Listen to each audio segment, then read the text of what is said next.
Good morning po sa bawat isa. Good morning po. Ay puri mo sila sa Amen. Amen. Batiin po natin yung katabi na good morning. Ayan. No? Susubuhin po natin. Magpatuloy po tayo sa ating paglilingkod sa ating Panginoon Diyos. At tayo nagpapasalamat. Nandito na po tayo sa pangatlong buwan. No po, ng year 2026. Na parang kailan lang po natin sineselebrate month of January. Ay ngayon po naman ay March na po. No po, so napakabilis lang po ng panahon. Kaya sa pagawin po natin, ay patuloy lang po tayo maglingkod sa ating Panginoon Diyos. So ngayon po, buksan po natin ating mga Bible in the book of Nehemiah chapter 3. Maraming salamat din po sa ating mga bisita this morning. At nawa, patuloy makita po natin yung purpose ng Diyos sa buhay po natin. Sabi nga po, sa lahat ng pagkakataon may oras. Oras para magtrabaho, oras para kumain, oras para matulog, oras para mag-aral. Pero nawa, yung oras para sa Panginoon, yung huwag po natin kakalimutan na ibigay para sa Diyos. So sige po, basahin po natin ito Nehemiah chapter 3. Tayo tayo po lahat. Magbasa po tayo ng Bible. Tayo po tayo lahat. Basahin po natin ito ng malakas. Masaya po para po sa ating Panginoon. Nehemiah chapter 3. Verse 1 down to verse 4. Sabi po dyan, basahin po ng salita sa verse number 4 po, ay sabay-sabay po tayo. Sabi po sa verse number 1, Then Eliashib, the high priest, rose up with his brethren, the priests, and they built the sheep gate, and they sanctified it, and set up the doors of it, even unto the tower of Mea, they sanctified it unto the tower of Hanail. Verse number 2, kayo po, begin.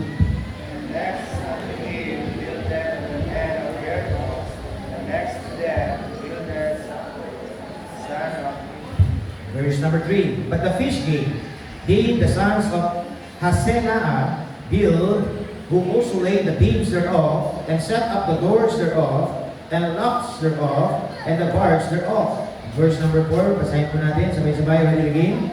And next unto them referred Meremoth, the son of Orijah, the son of Koz, and the next unto them referred Shallum, the son of Berechiah, the son of Meshabel, and next to them referred Zadok, the son of Baana. Tayo po natin lumukot, manalangin. Ama namin Diyos, nagdila sa lahat. At Lord, kami po pinagpupulit ng nagpapasalamat sa panibagong pagkakataon ng pinagkalit po sa mga po ng bawat isa. Maraming salamat po sa mga awitin ng inawit, awitin ng kapakinggan. Nawa Lord, patuloy niyo po ba na pangalan ng mataas sa pamagitan po ng aming mga tinig, mga boses, mapulihan po ang inyong banal na pangalan. Maraming po salamat sa pagkabasa po ng mga salita na aming po pagbulimbulayan sa umaga po ito, na aming kadalanin po sa atong mga Espiritu, ang umilis po sa aming pagkalagitnaan, ipaabot niyo po ang buhay po ng bawat isa, kung ano po ba ang nais yung pabatid sa aming mga buhay. Dalangin ko po kayo po magpala, itagin niyo po kung sa inyo pong krus, kayo pong magbigay ng kaliwanagan, at nawa ang bawat isa ay talaga makita po namin ang aming po sarili sa inyo pong harapan. Bless you rin po yung mga Sunday schooler po namin. Sa kanilang pumurang edad, patuloy po silang mahubog sa inyong mga salita, at nawa ang bawat isa na patuloy Lord na kami po lahat ay magsama-sama, magkaisa para pulihin ka at itaas sa aming mga buhay. Lahat po namin ilangin, nililig po namin sa matamis sa pangalan po ng aming Panginoong Jesus. Amen. Amen. Sige po, please be seated now. So once again po, ay good morning po sa bawat isa. Tayo po nagpapasalamat sa Diyos sapagkat ngayon po, binibigyan tayo ng pagkakataon ng Panginoon. Sa buhay po natin, na bagamat maraming mga pagsubok, maraming mga kabigatan, pero andyan pa rin po tayo, buhay, malakas, sapagkat may purpose pa po ang Panginoon. So maraming salamat po sa family po ni Ma'am Dayan, na atin po silang kasama sa umaga po ito. So ngayon po mga kapatid, dito po tayo, magpupokus sa pag-aaralan po natin sa salita ng Diyos. In the book of Nehemiah, meron po kasi kaganapan po dito mga kapatid, na yung wall of Jerusalem, ito po yung nasira. Nagamit po sila ng kalaban, So ngayon meron po isang Nehemiah, na siya po'y nanalangin, na siya ay nagnais na muling itayo po yung wall. Sapagkat alam niyo po ba kapag ang lugar, ang isang barangay, o sabihin natin, ang isang kaharian ay walang bakod, madali po siya makapasok ng kalaban. So kailangan itayo yung bakod, yung wall. At kailangan yung wall, mga kapatid, matibay. So dumating po yung punto, mga kapatid, nandoon ang kanyang pagnanais. Kaya dito, mga kapatid, in chapter 3, verse 1 to 4, nakita po natin ang pananalita ng salita ng Diyos, na ang sabi po dito, and next unto them, they builded the men of Jericho, and next to them builded Zappor the son of Imri. Nababasa po natin yung word na next unto them. Pagkatapos nito, sila. Tinayo nila. Pagkatapos nila, sila. Anong ibig sabihin mga kapatid? Hindi lang isa ang nagtrabaho. Tama ko ba? Hindi lang isa ang gumawa. Opo, anong ibig sabihin? Sila po ay nagkaisa. Opo, sila'y nagtulungan sa pagnanais po nila mga kapatid na sila talaga ay maglingkod, magamit po sa biyaya po ng Panginoon. Kaya sabi po ng ating lesson this morning, how many of you really like the kingdom of God to grow in powerful way? Ilan kaya yung mga tao, mananampalataya, na sabi ng Panginoon na magkakaroon ng puso na ipapakita natin na ang paglilingkod sa Panginoon ay isang makapangyarihang bagay. Isang makapangyarihang pamamaraan. Kaya sabi dito mga kapatid, sa ating pong pagtitipon, isa lamang po ang ating naisin sa oras na ito. Kagaya po ng aming inawit, for the glory of God. Kami po ay aawit, kami po ay maglilingkod.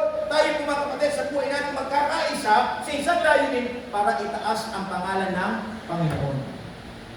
Sapagkat ang nais ng Diyos, dapat pinupuri natin ang Panginoon. Tama ba? Hindi natin pinupuri ang tao. Dapat sa buhay natin pinupuri natin ang Panginoon. Kaya sabi niya mga kapatid, this is next lang yan. Sabi niya dito mga kapatid, would you like to see this church grow in the Lordship of Christ, grow in strength, grow in unity, grow in ministry, and grow in the Word of God? Nasabi ng salita ng Diyos mga kapatid na dapat makita natin na po ng gawain kung ito ay lumalago. Alam mo yung word na grow?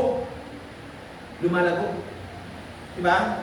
Gusto niyo po ba, mukha po yung anak ninyo, gusto niyo po ba yung anak niyo manatili na ng bingi? Hindi, di po ba? Gusto niyan lumaki. Gusto niyan mag-grow. So ngayon, hindi mga kapatid, sa gawain ng Panginoon na nais ng Diyos sa simbahan, na dapat tayo rin po yung mag-grow. Saan tayo dapat mag-grow? Grow in Christ. Grow in strength. Grow in unity. Grow in ministry. And grow in the Word of God.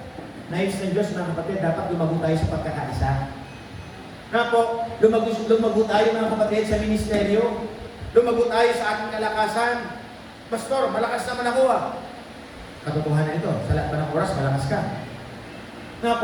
May mga times sa buhay natin dahil sa pagsubok sa problema, kahirapan, karamdaman, tayo po'y mahina. Kaya sabi ng Diyos, mga kapatid, kailangan tayong lumakas, lumago ang ating kalakasan sa pamagitan ng ating Panginoon. Grow in the Word. Na dapat lumago din tayo sa salita ng Diyos. Na dapat ang salita ng Diyos, alamin natin. Na dapat ang salita ng Diyos ito ang maging sandigan ng ating buhay. Maraming mga tao, iba't iba ang kanilang binabasa. Iba't iba yung kanilang magiging pasiyan sa buhay. Pero alam niyo po ba, hindi ka, sabihin natin, malilinis ang landas kung tayo po ay lumalagok sa salita ng Diyos. Maraming mga books pero iba po ang salita ng Diyos. Amen? Kaya sa buhay natin mga kapatid, patuloy lang tayo makinig. Patuloy lang tayo magbasa. Maraming salamat kay Brother Larry, nakakatayo ngayon, nagbabasa ng salita ng Diyos. Dati iba yung binabasa. Diba? Pero ngayon, salita na ng Diyos. Amen? Kaya dapat patuloy tayo magpagamit. Patuloy tayo maglingkod para po sa Panginoon. Kaya sabi ng Diyos na lumintong yung sarili, lumalago ka kaya?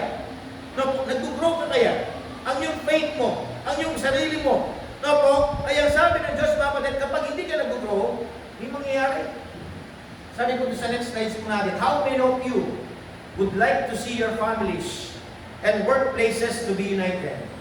Ilan sa atin yung gusto natin yung pamilya nagkakaisa? Di ba gusto natin yung pamilya nagkakaisa? Tama? Di ba lagi ka sinasabi sa inyo ang inyong mga magulang? Anong instruction niya sa atin kung tayo mga bata? O na, kapag kayo wala na kami, dapat magtutulungan kayo. Tama? Kung sino nangangailangan, dapat umiling ka, tumulong. Di ba? Yun ang mga habilin ng mga magulang. Kasi bakit? Kasi nais nila, kanilang pamilya nagkakaisa. Tama ba? Pero ang tanong, meron bang perfect na pamilya? Wala. Lahat ng pamilya, lahat ng anak, hindi iba-iba. Sabi natin, hindi pare-parehas, magkakaiba. Tama ba? May iba yung pag-ugali. Pero ano nais natin, dapat nagtutulungan, nagkakaisa. Sapagkat kapag nagkakaisa, maraming magagawa. Tama ba? Pag kanya-kanya. Diba? Gusto ni Satanas, kanya-kanya. Hindi, hayaan mo siya. Basta ikaw kanya-kanya na. Basta ikaw kumain ka, hayaan mo na yung kapatid mo kahit na magutom. Yan po gusto ni Satanas. Anong gusto niya? Division. Anong gusto niya? Hihiwalay ka. Di ba? Isa-set aside mo yung sarili. Alam niyo po ba kapag nag-iisa ka na lang, mahina ka.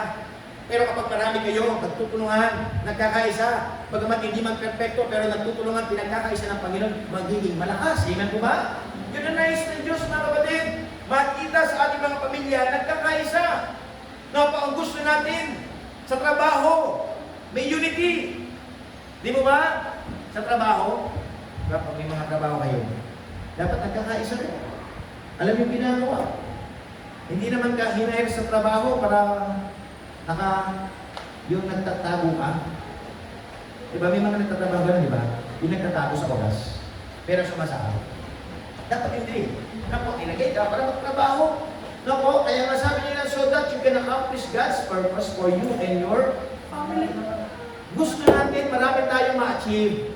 Gusto natin marami tayong magawa. Gusto natin ang sabi ng salita ng Diyos sa buhay natin, yung mga patunayan natin sa ating sarili, hindi dahil lang sa ating sarili, sapagkat meron tayong kasama. Kaya nga sabi ng Diyos, dapat ang una makipag-unite ka muna sa Diyos. Kaya isa niyo po ba ang Panginoon? Tinanggap niyo na po ba si Kristo sa inyong puso? Yung ba? Kapag tinanggap po si Kristo sa inyong puso, ibig sabihin, ikaw ay nakikipagkaisa sa Panginoon. Yung iba po kasi hindi sa puso. Saan sila nagkikipagkaisa? Sa muso. Di ba? Kaya lagi sinasabi, hanggang salita lang. Pero ang Diyos, sasabi niya, dapat, wag dito, dapat sa puso. Sapagkat doon kayo magkakaroon ng connection ng Panginoon. Kaya sabi ng Panginoon mga kapatid, kung ikaw ay hindi maglilingkod, kung ikaw ay hindi ka sabihin natin magsasamba sa Diyos, nasaan ka? Wala kang pagkakaisa. Alam niyo ba, kapag walang pagkakaisa, walang teamwork. Sa tingin niyo po kaya, sa bilang individual, bilang isang pamilya, posible po ba kaya yung teamwork? Sabi po ng ating next slide, sis. Next slide. Is it possible with teamwork? Gusto natin ng success. Gusto natin marami tayong sabihin natin ma-achieve. Mapunan yung ating mga pangangailangan. Anong kailangan? Magiging posible lahat ng bagay kung tayo ay nagtutulungan. Ang tawag po doon, teamwork. Di ba? Dapat nagtutulungan. Dapat may karamay. Sabi ko nga kanina sa inyo mga kapatid, ang gusto po ng ating kaaway, hindi, huwag ka magipagkaisa. Isipin mo lang ang inyong sarili. Di ba? Hayaan mo sila. Ang sabi ko ng salita ng Diyos, tayo po'y pinagkatagputak po, nagkakilala bilang isang pamilya, ilagay ka sa pamilyang yan, hindi para maging kabigatan kung hindi dapat ikaw ay magpagkaisa. Tayo po, pinagkatagputan po ng Panginoon, nagkakilala tayo, ang nais ng Diyos, tayo rin po ay magkaisa. Kaya ang sabi ng Diyos, mga kapatid, yung teamwork, ang nais ng Panginoon, God's work is teamwork. Ang gawain ng Diyos, ang gusto niya ay pagkakaisa. Ayaw ng Panginoon yung kanya-kanya, nagkakawatak-watak. Kaya anong kailangan mga kapatid sa buhay po natin? Ang kailangan natin gawin, tignan natin today. We are going to see how the work of God has to be done based on the teamwork Nehemiah did for God. Tingnan natin mga kapatid, kagaya po ito, yung simbahan po ito. Bakit kaya natayo? Bakit na-build? Bakit? Kasi may nagtulungan. Diba? Kaya nga sabi ng Diyos, nilagay kayo dito for a purpose.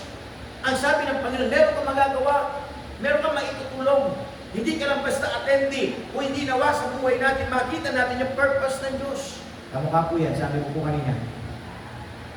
Yung wall natin, pilit na sinisira ni Satanas. Kaya nga no doubt, maraming mga tao pag may problema lang agad natatalo. Bakit? Walang wall.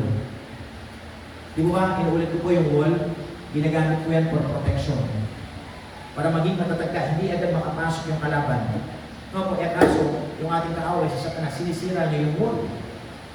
Yun na, anong pinapasok sa inyo? Kanya-kanya ka. Anong yung pinapasok sa inyo? Depression. Anong pinapasok sa inyo? Self-pity. Diba? Yung titingin mo sa iyong sarili, kawawa ka. Titingin mo sa iyong sarili, mababa ka. Titingin mo sa iyong sarili, wala ka nang magagawa. Pero sabi ng Diyos, hindi. Ang kailangan mo lang gawin, makipagkaisa ka sa akin, ang sabi ng Diyos. Gawin mo kung tanggapin mo ko sa iyong puso. Pag tinanggap mo ko sa iyong puso, magbabago ang iyong buhay. Magkakaroon ka ng kaisipan na nagmumula sa Panginoon. Magkakaroon ka ng tinatawag na kapanatagan. Minsan maraming tao, balisa. Meron silang nais na puntahin. Meron silang nais na gawin. Pero sabi ng Diyos, hey! Masyado ka nga pala. Bakit hindi mo muna gawin? Makinig ka ng ating salita. maunawaan mo ano ba ang nais ng Diyos sa buhay mo. Kaya sabi dito mga kapatid, in this book of Nehemiah, nakita natin dito nagtutulong-tulungan sila. Hindi lang isang nagtrabaho, maraming nagtrabaho. Nako, bakit maraming nagtrabaho mga kapatid? Nako, sapagkat nagkaroon lahat sila ng kaisipan na magtrabaho. Nehemiah chapter 2. Sis, pag-ibukas mo nga. Nehemiah chapter 2, verse number 18. Ano po sabi po dyan mga kapatid? Then I told them of the hand of my God, which was good upon me, and also the king's word that he had spoken unto me. And they said, let us rise up and build. No po, sinabi niya doon sa kanyang mga kasama, si Nehemiah, kasi nga sila'y nalulungkot, natalo sila, nasira yung wall. No po, so ngayon meron isang Nehemiah, si Nehemiah mga kapatid, isang lingkod ng Panginoon, nagtatrabaho sa hari. No po, so ngayon, nabalitaan niya, natalo yung kanyang mga mamayan, nagbasag Israel, nasira yung wall, mga kapatid, nalungkot siya. Na po, anong ginawa niya? Nanalangin siya. Humili siya, mga kapatid, ng paalam kay King. So, ano sabi ng King? Sige, papayagan kita. Tumulong. Magbibigay ako. Ipoprovide ko yung mga needs. So, ngayon, binalita ito, mga kapatid, doon sa mga kasama ni Nehemiah. Kaya ang sabi niyo diyan, spoken unto them, and they said, let us rise up and build. Tumayo tayo muli. Tumindig tayo muli. At tayo ay magtrabaho. Sapagkat ang sabi ni Diyos, kung wala kang gagawin, walang magbabago. Kung patuloy kang nakataba, hindi mo matatayo ang iyong sarili. Tama ko ba? Sino dito ang gustong lagi nakataba? Di ba mahirap? Nais ng Diyos, dapat huwag ka lagi sa down. Dapat mag-up ka. So, nung kailangan gawin, sabi niya, no? Tinulungan nila kasi kanila sarili. So, they strengthened their hands for this good work. Anong pinalakas nila? Kamay nila. Tumindig sila. Bakit? Kasi meron silang mabuting gawain. No po, sapagkat ang kanilang gagawin ay maganda. Ano pa mga kapatid? Dito po sa book of Nehemiah chapter 4 and verse number 6. Nehemiah chapter 4 verse number 6. Sige nga, basahin nyo nga yung Nehemiah chapter 4 verse number 6. Ready to begin? So Pharaoh made the wall, and all the walls were together unto the house of the Lord, for the people that had not. Yun po mga kapatid. So ano ginawa nila? Ginawa namin ng bakod. At yung bakod pinagtulungan. Na po, at yun, nahati na. Kalahati na yung nagagawa. Bakit kaya nagawa nila? Ano sabi niya sa pinakauling word? Sabi niya, for the people had a mind to work. Sapagkat yung mga tao, nagkaroon sila ng kaisipan na ano? Tumulong. Gumawa. Magpagamit. Bakit? Kasi nga, merong kailangan gawin. Sa buhay kaya natin, meron kaya tayong kaisipan na mag-ayos. Meron kaya tayong kaisipan na magbago. Meron tayong kaya kaisipan na tignan natin, na po, anong klaseng pamilya ang gusto mo magkaroon? Lagi na lang bang magulo? Lagi na lang bang pinangunahan ng bisyo, ng barkada? Na po, na kailangan magkaroon tayo ng kaisipan, dapat hindi maging ganito. Yung mga anak ko dapat hindi mamulat sa ganitong bagay. Anong kailangan ko? Magkaroon ng anong kaisipan na magbago. Magkaroon ako ng kaisipan na ano? Mag-ayos. Anong gagawin ko ngayon? Lalapit ako sa Panginoon. Na po? Kaya nga lang, yung sinasabi mga kapatid, ang gusto natin magtagumpay, ang gusto natin mga kapatid, umangat ang ating buhay, pero hindi magyayari at kung wala kang gagawin. Anong kailangan mo gawin? Piliin mo. Anong pipiliin mo dapat? Piliin natin ang Diyos. Amen? Alam niyo ba kapag pinili niyo ang Panginoon, hindi po kayo talo? Bakit? Kasi ang pinili niyo, panalo. Amen? Pero ba makakagapi sa Panginoon? Wala. Hari na mga hari, Diyos ng mga Diyos. Si Satanas, kaya lang siya. Kaya nananalo si Satanas kasi hindi ka nakikinig ng salita ng Diyos. But as long you hear, you listen to God's word, you come to church, pinapatunayan mo sa iyong sarili, pwedeng manalo ang Diyos sa pamagitan ng ating buhay. Bakit? Kasi nagkaroon ng mga kaisipan, lalapit sa Diyos. Nagkaroon ako ng puso, magtitiwala sa Panginoon. Na po, lagi kong sinasabi ang buhay ng tao, kung hindi na natin, puno ng problema, puno ng suliranin, puno ng pagsubok. Pero ang mga pagsubok yan, mga kapatid, hindi pinahintulutan ng Diyos para ikaw ay ibagsak. Para ikaw ay magmukmuk sa sulok. Ang nais ng Diyos, tumatag ka, lumakas ka. Anong kailangan mong gawin? Magkaroon ng kaisipan, Lord, makakayanan ko to dahil sa'yo. Amen? Sabihin niyo nga po yun, Lord, makakayanan ko ang buhay dahil sa'yo. Sabihin niyo po yan, ready go. Lord, makakayanan ko ang hamon ng buhay dahil sa'yo. Amen? Dapat ganun, hindi dahil sa akin. Di ba? Lord, makakayanan ko ang buhay dahil sa akin. Magaling ako eh. Amen? Hindi natin sasabihin, Lord, kakayanin ko yung buhay ko. Bakit? Kasi marami akong kilala eh. May mga backer akong mga governor, senator. Diba? Kapitan, kagawad. Diba? Ano sabi ng Diyos? Magagawa mo. Meron ba talagang kakayanan niya? Hindi. Diba? Magagawa natin ang mga bagay-bagay dahil sa Panginoon. Hindi dahil sa iyo. Hindi dahil sa kanila. Dahil sa Diyos. Kaya lagi sinasabi sa inyo, ganito tayo eh. Sino ituturo natin? Diyos. Di ba? Huwag lagi sa atin. Point out natin lagi ng Diyos. Dahil sa iyo. Nangyayari ng mga bagay tayo sa Panginoon. Lord, ipagsubok ako. May kabigatan na akin nararanasan sa buhay ko. Pero alam ko malalampasan ko bakit. Kasi hindi tayo nag-iisa. Andiyan ang Diyos. Nga po, kaya sabi ko ng ating pinag-aralan mga kapatid, nais ng Diyos, dapat tayo magtulungan.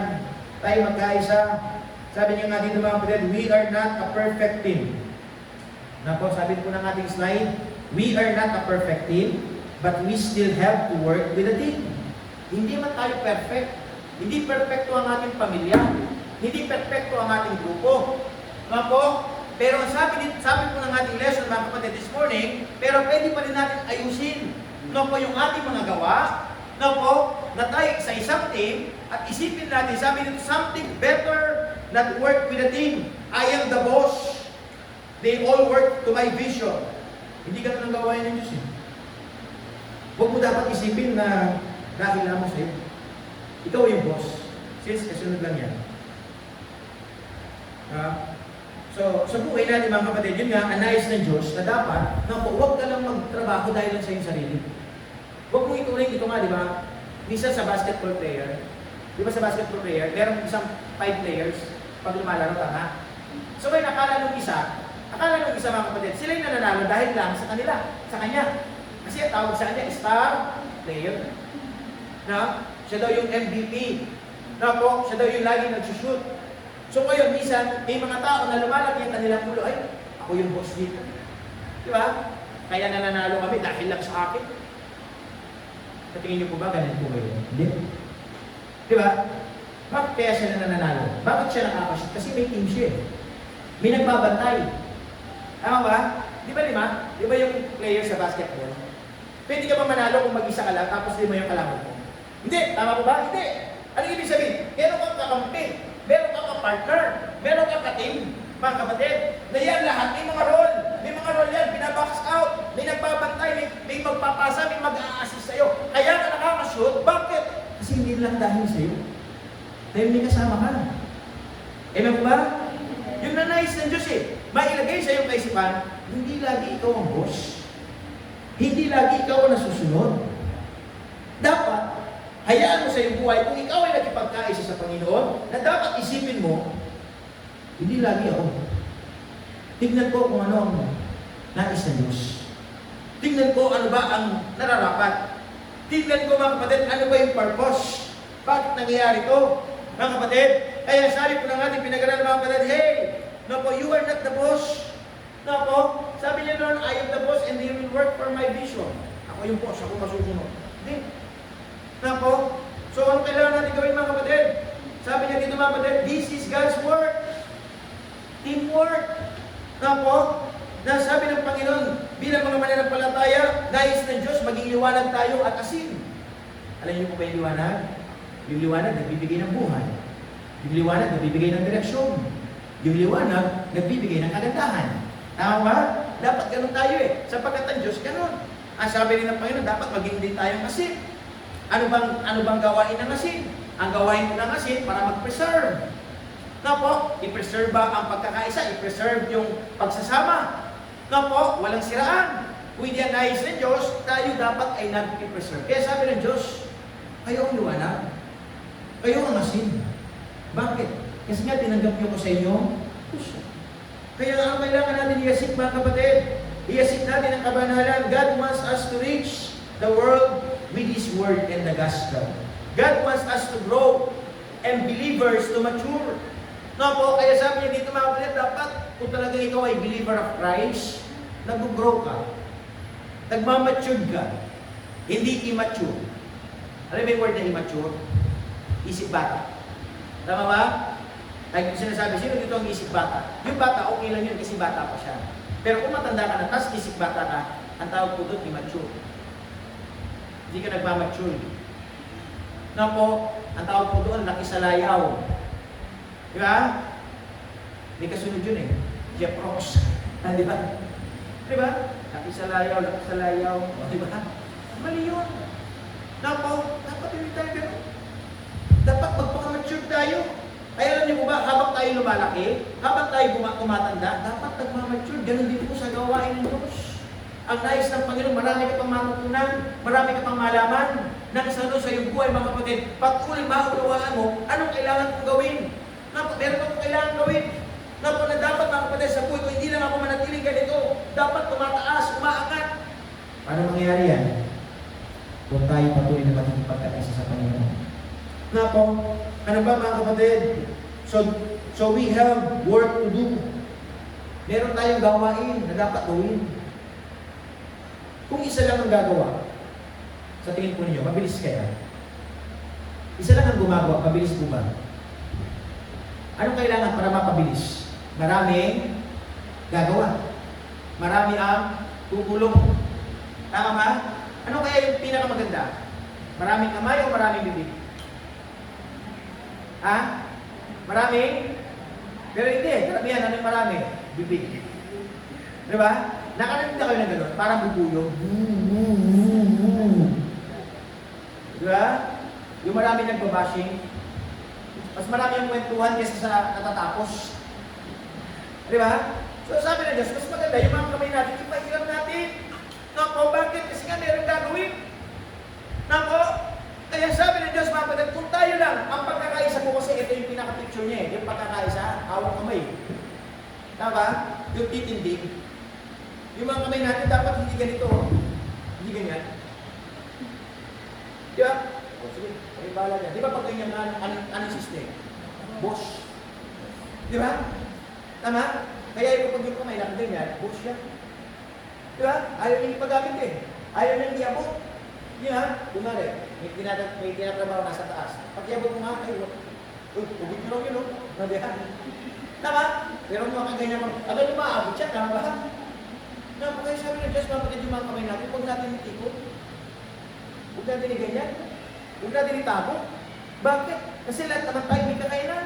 Kaya yung pa, mga kapatid, inuulit ko po sa isang pamilya, sa isang grupo, ang nais ng Diyos, dapat lahat tayo nagbubuhat. Dapat lahat tayo may ginagawa. Dapat lahat tayo, mga kapatid, sa buhay natin, kung gusto natin yung success, mga kapatid, anong kailangan natin gawin? Patuloy lang natin ipagamit kung ano magagawa natin. Pwede niyo po ba sabihin, ito, dapat hindi ako ang maging pabigat. Sabihin niyo nga po, nalito, dapat hindi ako ang maging pabigat. Na po, ang hirap-hirap na nga, kulang na nga, may nagpapabigat pa. Tama po ba? Sabi ng Diyos, dapat hindi. Kung yung iba, ganun yung isipan niya, huwag ka nang makigaya. Amen? Mature na tayo, tama? Sino po dito yung mature na? Huwag tayo immature, amen?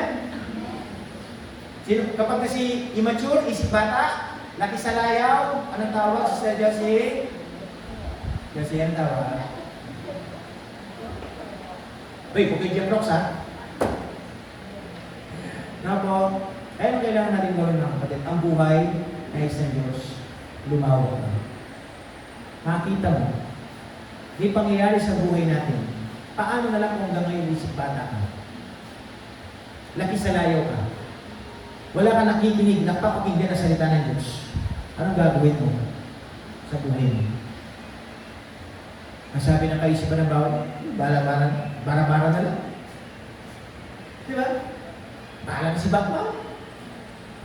Di ba? Sige, baka makatsamba. Ang buhay ko mga kapatid, hindi ko tsambahan. Tingnan mo ba? Anong kailangan gawin? Di ba napakaganda yung sigurado? Ang buhay, huwag mong pag-ipagsapalaran. Sabi ko nga po sa inyo, marami ng mga tao na ginagawa nila, mahilig sila sa world na pag-ipagsapalaran. Anong gagawin nila? Itataya nila. Di ba? Itataya nila ang kanilang buhay sa maling pamamaraan. Kasi nga, sabi niya, huwag kang makatsamba ako. Sabi ng Diyos, huwag kang gano'n. Ano kailangan gawin? Lumawa ka, matito ka. Magsikap ka, magtrabaho ka, sapagkat may magagawa ka. Huwag tayo dapat lagi, nung bata po kayo, di ko ba lagi kayong kumakalabit?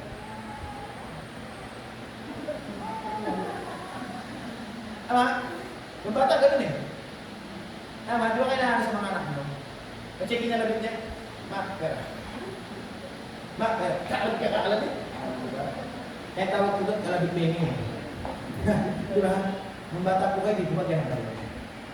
Pero ngayon matanda na kayo. Kaya ganyan ka pa rin ba? Malaki ka na. May trabaho ka na. May kakainan ka na. Tama? Ano na yun sa Diyos? Yun nga, dapat tumutulong ka na ngayon. Kung dati kalabit pengi ka, ngayon, ito na yung nagbibigay, ha? Sabi ni Nanay Julie, gusto ka lang? Kaya basta lang? Ano po? So mga kapatid, I repeat, no po, nais ng Diyos, nagtutulong-tulong. Huwag tayo maging pabigat. Ano po? Ano ba mga kapatid? Andiyan pa po ba kayo? Say amen? Ano po? Sabi niya po dito mga kapatid, anong kailangan gawin natin? If you are thinking it as your ministry, it is not Christianity. Remember, God is not perfect. God is the eternal King. Ano po? Ito eh. Ano po? Yung bang isipin natin yung ministry, gawain ng Diyos. Nilagay tayo sa simbahan na ito for what purpose? Makipagtulungan, makipagkaisa. Na po, yun nga yung kailangan natin, palakasin natin yung individual natin, palakasin natin yung pamilya, nagkakaisa. Kasi kapag malakas ang pamilya, ano mangyari? Magiging malakas ang simbahan. Na po, so kaya nais ng Diyos mga kapatid, yung isipin natin yung ministry. Iniisip niyo po ba yung, pag sinabi mong ministry, gawain ng Diyos? Iniisip niyo po ba yung gawain ng Diyos? Iniisip niyo po ba yung pagsamba natin? Iniisip niyo po ba mga kapatid yung kailangan tayo po maging maaga, tayo po nandito, tayo magiginig, tayo po mag-i-invite, for what purpose? Isa lang naman yung ino-offer natin eh. Anong ino-offer natin sa tao? Anong ino-offer natin sa tao? Di po ba pag-asa na nagmumula sa Diyos? Na po, yung kasiyahan na nagmumula sa Panginoon, kaya nasasabihin natin, tara, sumba tayo. Para magkaroon ka ng kapanatagan, tara, magsimba ka. Para lumakas ka sa Panginoon. Tara, magsimba ka para lumawak pa ang iyong isipan. Sapagkat mga kapatid, ang nais ng Diyos, mag-isip natin yung ministry, hindi lang po Christianity. Na po, yung madali yung sasabihin ng tao, ay pastor, ako po'y Kristiyano. Hindi. Marami na mga Kristiyano, Kristiyano.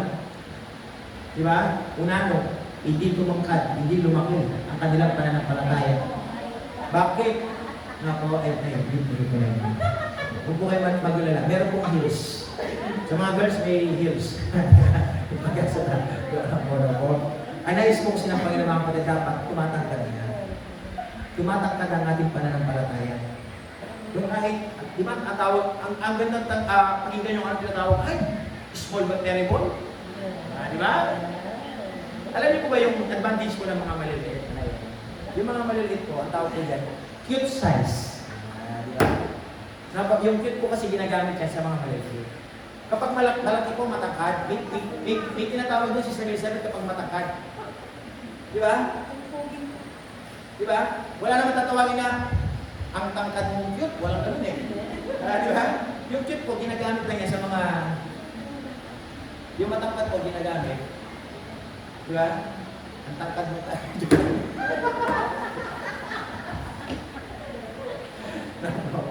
So, advantage po na sa mga cute size. Di ba? Kaya kayo naman mga matatangkad, mag-ingat kayo, baka tawagin kayo. Di ba? Ba't ba tayo napunta doon? Kayo ha? Naliis tuloy ako. So sabi po dito mga kapatid sa church, we are not a perfect team. As a family, you are not also a perfect team. But we still have to work with a team. Now po, some better not to work with a team because I am the boss. They all work for my vision. Pero sabi ng Diyos, hindi yun yung gawain ng Diyos eh. Now po, ano kailangan natin gawin? Ang kailangan mo lang gawin, mag-functions ka according dun sa iyong kakayanan. Now po, kaya dito sa simbahan, mag-functions tayo ayon sa kakayanan natin. Magiging magaan ang gawain ng Diyos kung tayo po ay nagtutulungan. Diba nakikita niyo po sa likod? Sa likod, mga kapatid, meron po tayong kailangan gawin dyan. Amen? At hindi mangyayari yan kung tinitingnan lang natin. Na po, nasubukan niyo na po ba tinititigan? Diba? Tinitigan mo. Diba? Ano po mangyayari dyan?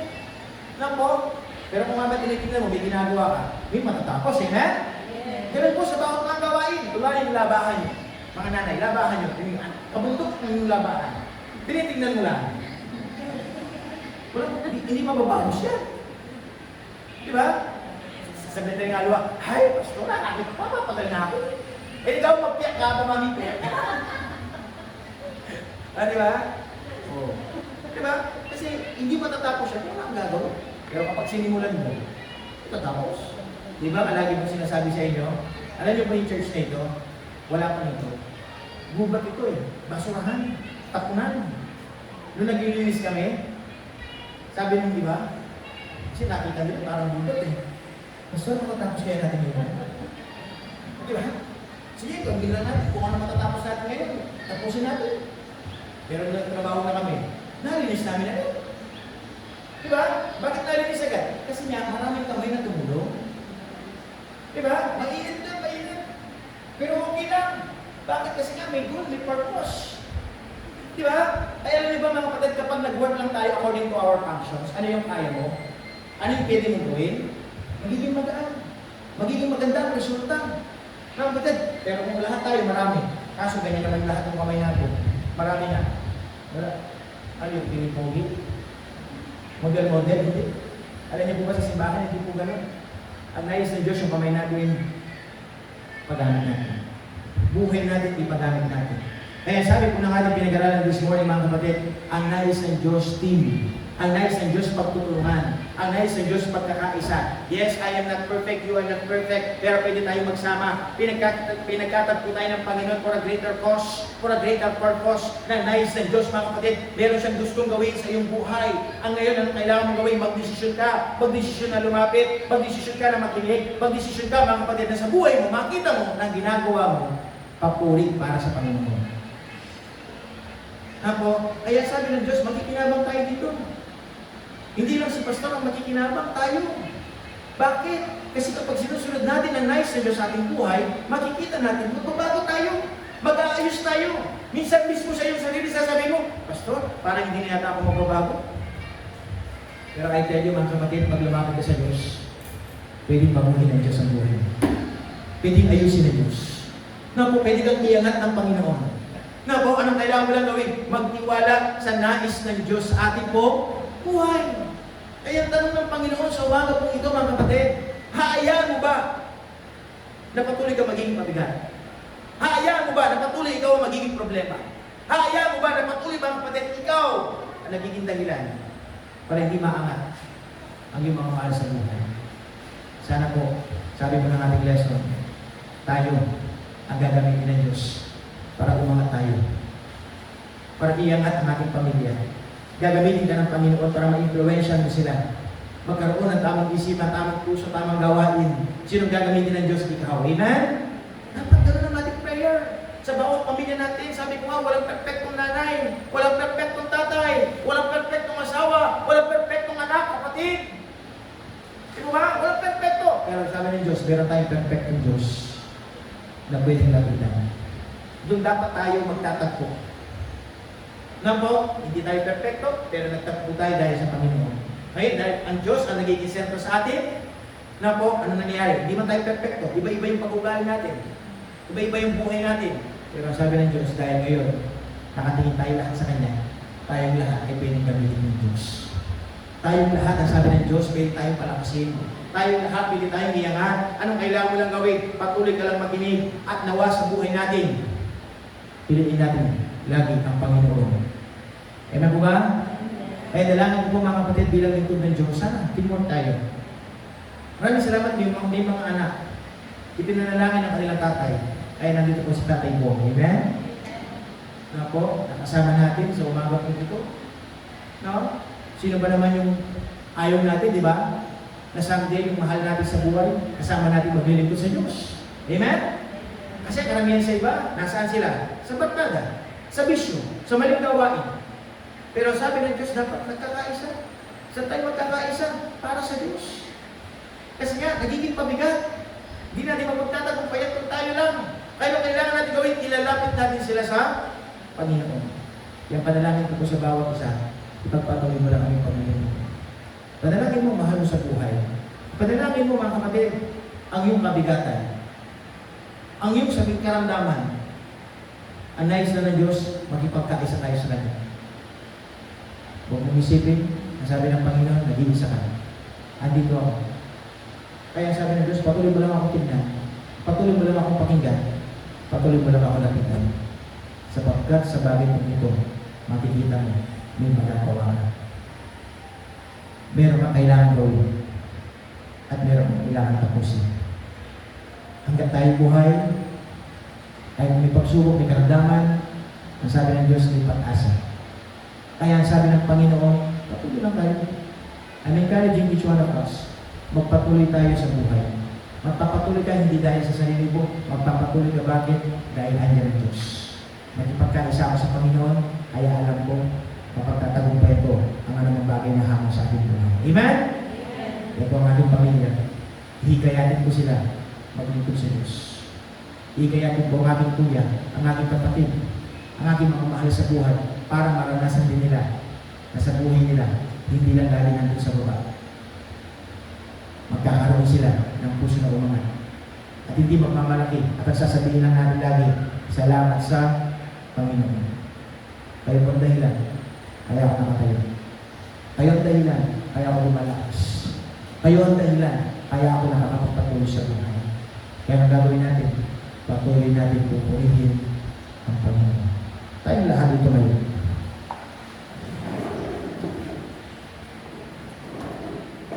Ito, buka tayo. Ito natin. Ating mga ulo. Sumama po dito. Tayo po magdiligin yan. Ang sabi ng Diyos, karamihan ng mga tao, walang pakipagkakaisa sa Diyos. Nandoon kanya-kanya. Nandoon sila-sila. Ang sabi ng Diyos, kailan kaya yung tao lalapit?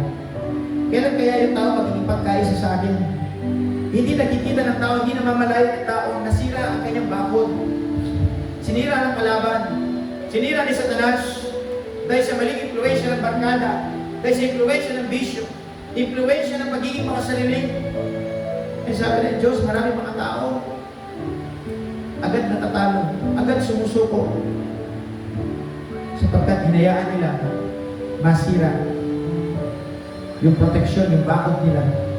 Pero sabi ng Diyos, magkaroon ka ng kaisipan na magbago, kaisipan na magayos, na meron kang kailangan ayusin para hindi ka agad matalo, magapi ng away. Anong kailangan mong ayusin ang iyong puso, ang iyong isipan? Ang sabi ng Diyos, hindi sa lahat ng pagkakataon ikaw ang problema, hindi sa lahat ng pagkakataon ikaw ang pabigat, hindi sa lahat ng pagkakataon ka naging dahilan. Kaya nagiging magulo ang samahan, ang pamilya. Bakit ang sabi ng Diyos, bakit hindi mo gawin? Dapat ikaw ang maging dahilan para umangat sila. Ikaw ang maging dahilan para maging masaya sila. Ikaw ang maging dahilan para sila ay talagang makita. Magpapasalamat sila sapagkat meron silang mahal sa buhay na inaakay sila papalapit sa Diyos. Kaya tanong ng Diyos, hindi kaya ng isa. Kailangan ka.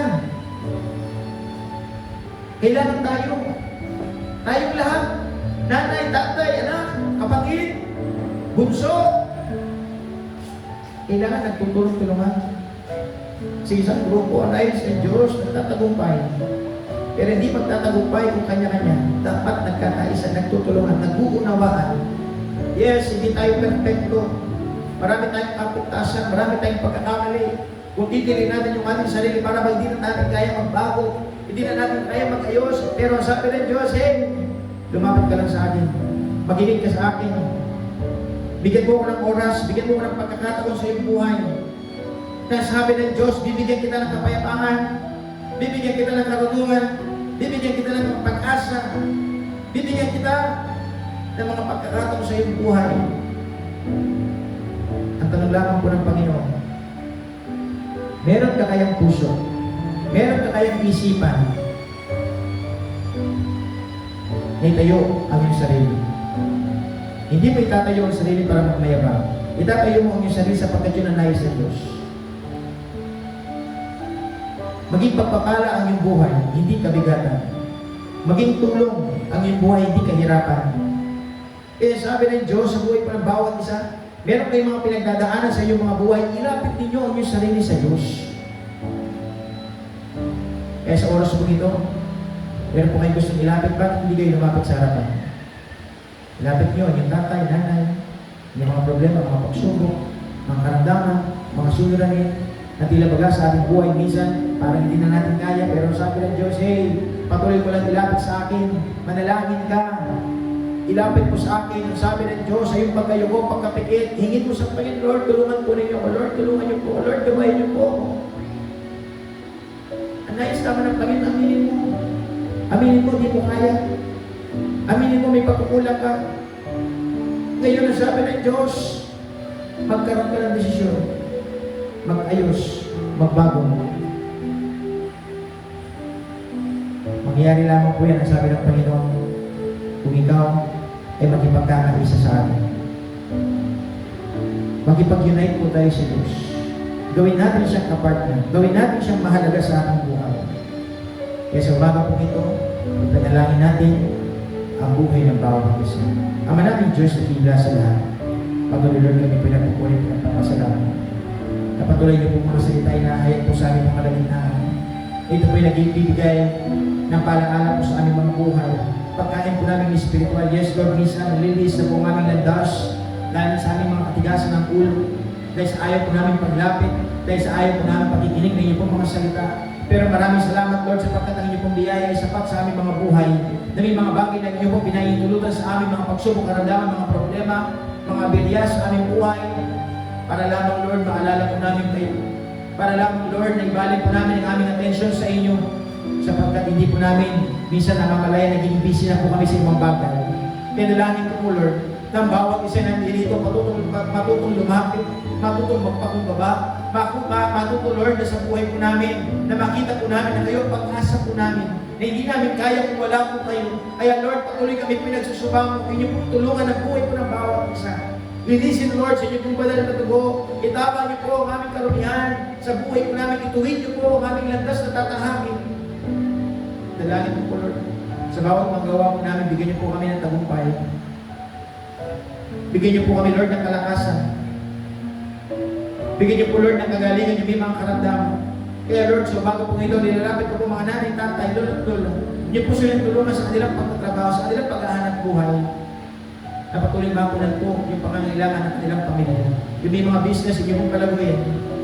Yung mga walang trabaho, bigyan niyo po ng mga trabaho, bigyan ng maraming sideline. Gamitin niyo po ang bawat isa. Matuto po kami magbigay, matuto po kami magkaloob, matuto po kami mag-share sapagkat ito po ang susi ng pagpapala. Dalangin ko po Lord, kayo rin po manguna sa bawat mga anak na sana po maalis sa katigasan ng ulo, matutong makinig, bigyan ng karunungan sa kanilang pag-aaral, maalis sa masamang bisyo, masamang gawain, at gawa po kami lahat magsama-sama na pupurihin ka, itataas ka sa aming mga buhay. Maraming salamat Lord sa aming mga bisita na nandirito. Na sana po sila po'y naliwanagan sa nais niyo po sa buhay po namin. Kaya Lord, patuloy pinupuri po namin kayo. Pinadakila sa aming mga buhay. Sa inyo lamang po ang papuri at pasasalamat. Ito po ang aming dalangin. Idirin po namin sa katabi sa pangalan po ng aming Panginoong Jesus. Amen and amen. Amen. To God be the glory. Na po sa mga salita ng Diyos na nahayag Sa umaga po nito, nawa sa ating buhay ay magpatuloy lang po tayo na maglingkod po sa ating pong Panginoon.